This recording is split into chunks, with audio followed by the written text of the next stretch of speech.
Dzień dobry, witam w Polsce. Aby tu wejść, musicie zdać króciusieńki teścior. Dobrze, kto pierwszy pan? Okej. Ulubione słowo Polaków zaczyna się na literkę K. Kocham cię. Nie, wypadł mi stąd następny. O matko, no idiota. Co stoi pod zlewem w każdym polskim domu?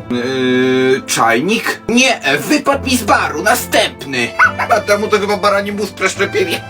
Co lubią pić Polacy? To będzie woda. Ja następny, co za debile. Dawaj mnie te pytanie, bo ja nie mam całego dnia. Już sekundka szukam. Ale ruchy, co ty myślisz, że ja nogi na loterii wygrałem? Wy tak to wszyscy pracujecie, leniuchy, debile i złodzieje. Tutaj się chyba obejdzie bez testu. Dawajcie go od razu na prezydenta.